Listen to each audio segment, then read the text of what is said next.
মানুষ তার অজানাকে জানার উদ্দেশ্যে এবং মহাবিশ্ব সৃষ্টির রহস্য ভেদ করতে মহাকাশে পাঠায় এ যাবৎকালের মানব ইতিহাসের অত্যাধুনিক স্পেস টেলিস্কোপ।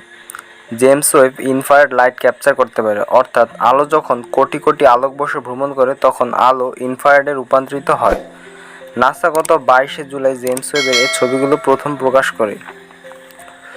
জেমস ওয়েবের এই ছবিটির নাম SMACS0723। এই ছবিটি 1350 কোটি বছর আগের ছবি। ছবিটিতে লাল বাঁকা বাঁকা যে আলোগুলো দেখতে পাচ্ছেন তা মহাজগতের একেবারে সূচনা লগ্নের ছবি। আমরা জানি বিগ ব্যাং থেকে এই মহাবিশ্বের সৃষ্টি, যা আজ থেকে প্রায় 1375 কোটি বছর পূর্বে ঘটেছিল।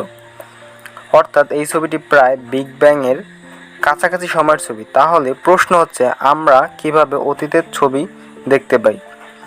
এই বিষয়টি বোঝার জন্য ধরুন, সূর্য থেকে পৃথিবীতে আলো আসতে সময় লাগে 8 মিনিট 20 সেকেন্ড। অর্থাৎ আমরা এই মুহূর্তে সূর্যের দিকে তাকালে যা দেখতে পাই তা আসলে 8 মিনিট 20 সেকেন্ড আগের অবস্থা বা অতীত অবস্থা। এভাবেই আমরা সূর্য বা অন্য যে কোনো গ্রহ নক্ষত্রের বর্তমান কী অবস্থায় আছে তা কখনোই দেখতে পাই না। এই ছবিটি একটি বিশাল গ্যালাক্সিপুঞ্জের ছবি। ছবিটির নাম সাউদার্ন রিং নেবুলা। এটি আমাদের মিল্কি ওয়ে গ্যালাক্সির ভিতরে অবস্থিত। পৃথিবী থেকে প্রায় 2000 আলোকবর্ষ দূরে এটি গ্যাস ও ধূলিকণার পিণ্ড।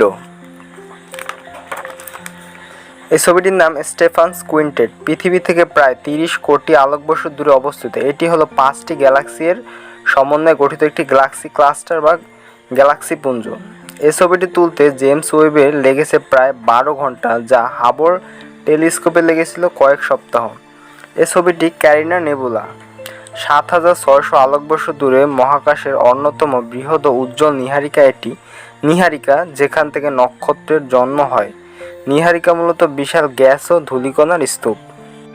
বন্ধুরা, আমাদের এই ভিডিওগুলো যদি আপনার কাছে ভালো লেগে থাকে তাহলে দয়া করে চ্যানেলটি সাবস্ক্রাইব করে রাখুন। ধন্যবাদ।